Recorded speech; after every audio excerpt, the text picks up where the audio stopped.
Movie की शुरुआत में हमें एक एशियन ट्री के बारे में बताया जाता है जिसे टीयर्स ऑफ द मून के नाम से जाना जाता था। उस ट्री के फ्लावर्स में दुनिया की हर बीमारी और श्राप को ठीक करने की पावर्स थी। इसलिए बहुत से लोगों ने उस मैजिकल ट्री यानी टीयर्स ऑफ द मून को ढूंढने की कोशिश की, जिनमें अकीरे नाम का एक आदमी भी था जिसने अपने कुछ साथियों के साथ टीयर्स ऑफ द मून को ढूंढने की ठानी थी। पर जंगल ने उन्हें टीयर्स ऑफ द मून तक पहुंचने नहीं दिया और धीरे धीरे करके अकीरे के सभी साथी दम तोड़ने लगे। तभी कुछ कबीले वालों ने उन्हें बचा लिया और उनकी देखभाल की। इसी बीच अकीरे को पता चल गया कि वो कबीले वाले टीयर्स ऑफ द मून के बारे में जानते हैं और वो कबीले के लीडर के गले में एक एरो हेड को देख लेता है जो कि टीयर्स ऑफ द मून तक जाने की चाबी है। इसलिए वो कबीले के लीडर से उस एरो हेड को मांगता है, पर कबीले का लीडर उसे मना कर देता है। तब अकीरे और उसके सभी साथी पूरे कबीले पर अटैक कर देते हैं और उसे पूरी तरह से बर्बाद कर देते हैं। तब कबीले का लीडर मरते मरते अकीरे और उसके सभी साथियों को श्राप देता है कि वो इस जंगल और नदी से चाह कर भी दूर नहीं जा पाएंगे और ना वो चैन से जी पाएंगे और ना ही चैन से मर पाएंगे। अब यहीं से सीन शिफ्ट होता है 1916 लंदन इंग्लैंड में, जहाँ पर हम डॉक्टर लिली और उसके भाई मैकग्रेगर को देखते हैं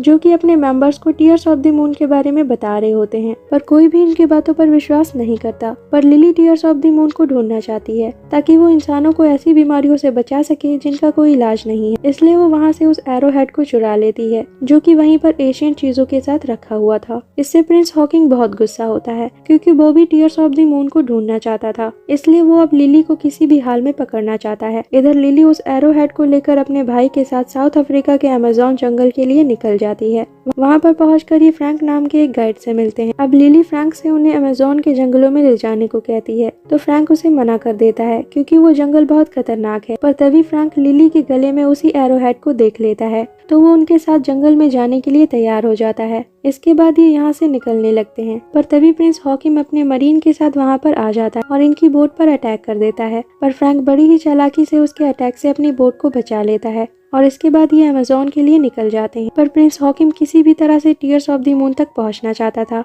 इसलिए वो हार नहीं मानता। इसके बाद वो एक जगह पर जाता है जहाँ पर अकीरे और इसके साथी पत्थर बनकर कैद होते हैं। क्योंकि वो नदी से काफी दूर थे इसलिए वो पत्थर बन चुके थे और प्रिंस हॉकिम ये बात जानता था। इसलिए वो अकीरे के ऊपर नदी के पानी की कुछ बूंदे डालता है जिससे अकीरे की मूर्ति में कुछ हलचल होती और उसके अंदर से 2 सांप बाहर आते हैं। तब प्रिंस हॉकिम अकीरे से कहता है कि अगर वो टीयर्स ऑफ द मून को ढूंढने में उसकी मदद करेगा तो वो उसे और उसके साथियों को यहाँ से आजाद कर देगा और टीयर्स ऑफ द मून की मदद से उन्हें इस श्राप से भी मुक्त कर देगा। तब अकीरे उसकी बात मान जाता है। इसके बाद प्रिंस उस जगह पर एक ब्लास्ट करता है जिससे नदी का पानी अंदर आ जाता है और अकीरे और उसके सभी साथी वहाँ से आजाद हो जाते हैं। वहीं दूसरी तरफ लिली फ्रैंक के कैबिन में जाती है और वहाँ पर उसे टीयर्स ऑफ द मून से रिलेटेड बहुत सारे मैप और नोट्स मिलती हैं, जिससे लिली समझ जाती है कि फ्रैंक भी टीयर्स ऑफ द मून के बारे में जानता है और वो भी उसे ढूंढ रहा है। इसी बीच फ्रैंक भी वहाँ पर आ जाता है और लिली से कहता है कि वो टीयर्स ऑफ द मून के बारे में जानता है और वो भी उसे ढूंढने ही यहाँ पर आया था, पर उसे टीयर्स ऑफ द मून नहीं मिला और अब वो उसे ढूंढना भी नहीं चाहता है। तब लिली उससे कहती है कि वो साथ मिलकर टीयर्स ऑफ द मून को ढूंढ सकते हैं क्योंकि अब इनके पास वो एरो हेड है।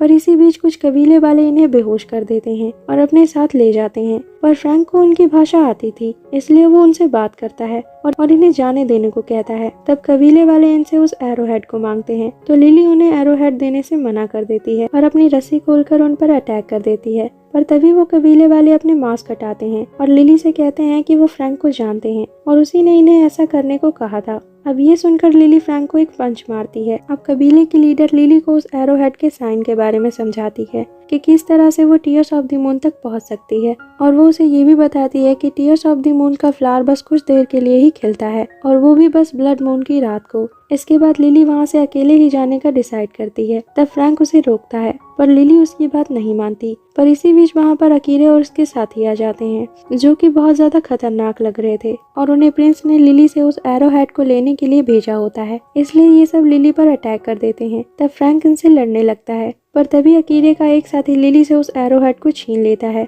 और अकीरे को दे देता है। तब फ्रैंक अकीरे से एरो हेड को लेने की कोशिश करता है पर अकीरे उसके अंदर अपनी तलवार घुसा देता है, लेकिन फ्रैंक किसी तरह से उस एरो हेड को उससे छीन लेता है और जब वो नीचे गिरने लगता है तब वो एरो हेड को लिली की तरफ फेंक देता है। तब लिली उस एरो हेड को कैच कर लेती है पर वो फ्रैंक की मौत से बहुत दुखी होती है। अब कबीले की लीडर लिली को नदी से दूर जाने को कहती है ताकि अकीरे और उसके साथी उस तक ना पहुंच सके। तो लिली नदी से दूर भाग आती है, पर नेक्स्ट मॉर्निंग उसे नदी के किनारे फ्रैंक पड़ा हुआ मिलता है। तब लिली उसके पास जाती है और देखती है कि फ्रैंक को कुछ नहीं हुआ था, वो बिल्कुल नॉर्मल था। तब फ्रैंक उसे अपनी स्टोरी बताता है कि वो भी श्रापित है क्योंकि वो भी अकीरे के साथियों में से एक था, और जब उन्होंने कबीले वालों पर अटैक किया तो वो अकीरे के खिलाफ था, जिससे अकीरे हमेशा से उससे बदला लेना चाहता था। इसलिए उसने ही अकीरे और उसके साथियों को उस जगह पर कैद कर दिया था, और नदी से दूर होने की वजह से वो 400 साल तक पत्थर बने रहे, इसलिए वो इतने खतरनाक दिखने लगे।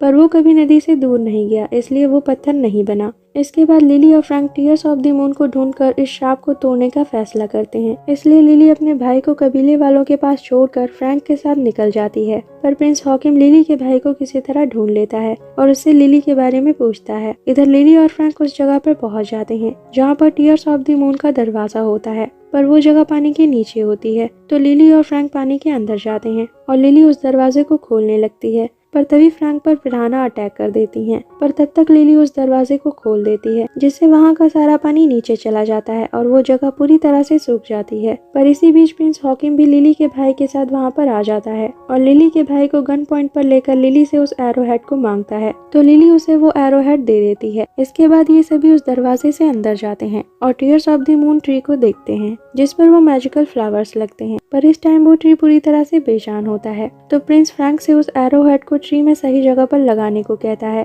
ताकि टीयर्स ऑफ द मून फिर से खिल सके। तब फ्रैंक प्रिंस से कहता है कि वो ऐसा बस एक शर्त पर ही करेगा, जब प्रिंस उसे उस ट्री का एक फ्लावर देगा ताकि वो इस श्राप से मुक्त हो सके और इस जिंदगी से भी। ये सुनकर लिली काफी उदास हो जाती है क्योंकि अब वो फ्रैंक को पसंद करने लगी थी, इसलिए वो उसे जाने देना नहीं चाहती थी। अब फ्रैंक उस जगह पर पहुंच जाता है जहाँ पर उस एरो हेड को लगाना था, पर फ्रैंक उस एरो हेड को उसकी जगह पर नहीं लगा पाता, तो वो लिली से मदद मांगता है। तब लिली भी प्रिंस से एक फ्लावर मांगती है, पर प्रिंस कहता है कि वो उन्हें बस एक ही फ्लावर देगा। तब फ्रैंक लिली से कहता है कि वो उस फ्लावर को रख सकती है, लेकिन उसे फ्रैंक को मारना होगा। तो लिली इसके लिए मान जाती है। इसके बाद लिली उस एरो हेड को लगाने जाती है, तभी उसे कबीले की लीडर की बात याद आती है, जिसने लिली को बताया था कि इस एरो हेड के अंदर सांप का दिल है। तब लिली उस एरो हेड को तोड़ती है तो उसके अंदर से एक शाइनिंग स्टोन निकलता है, जिसके बाद लिली उस स्टोन को वहीं पर बनी एक सांप के स्ट्रक्चर पर लगा देती है, जिससे टीयर्स ऑफ द मून फिर से खिल जाता है, जिसे देखकर प्रिंस हॉकिम काफी खुश होता है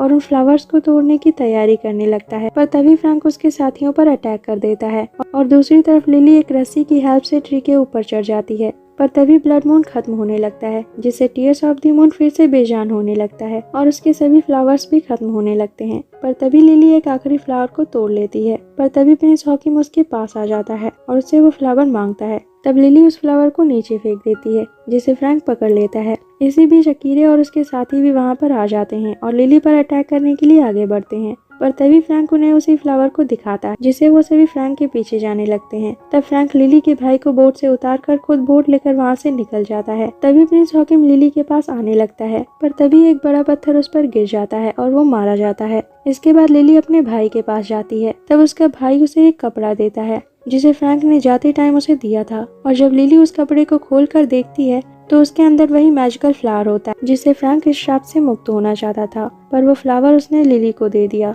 इसके बाद हम फ्रैंक को देखते हैं, जिसके पीछे अकीरे और उसके सभी साथी होते हैं। तभी फ्रैंक अपनी बोट को एक चट्टान से टकरा देता है, जिसके टकराते ही जंगल फ्रैंक के साथ साथ अकीरे और उसके सभी साथियों को फिर से अपनी कैद में कर लेता है, क्योंकि ये सभी नदी से काफी दूर आ गए थे और फिर से ये सभी पत्थर में बदल जाते हैं। वहीं लिली और उसका भाई भी वहाँ पर आ जाते हैं। अब लिली फ्रैंक को इस हालत में देखकर बहुत दुखी होती है और उस फ्लावर को फ्रैंक के मुंह में डाल देती है, पर इससे कुछ नहीं होता और वो फ्लावर भी वहाँ से गायब हो जाता है। तो लिली और उसका भाई वहाँ से जाने लगते हैं, पर तभी लिली को फ्रैंक के पेट जगुआर की आवाज आती है। तो लिली भागकर वापस जाती है और वो देखती है कि अब फ्रैंक बिल्कुल ठीक हो गया था। तब लिली उसे देखकर बहुत खुश होती है और उसके पास जाती है। तभी वो देखती है कि फ्रैंक के सर से खून निकल रहा होता है, यानी अब वो एक नॉर्मल इंसान बन गया है। तभी ये देखते हैं कि वहाँ पर एक और मैजिकल फ्लावर खिलता है, जिस पर ब्लड मून की लाइट गिर रही होती है, जिसे लेकर ये सभी वापस इंग्लैंड आ जाते हैं। इसके बाद लिली उस फ्लावर की हेल्प से बहुत सारी मेडिसिन बनाती है, जिससे वो काफी फेमस हो जाती है और अब वो फ्रैंक के साथ अपनी दुनिया में बहुत खुश होती है।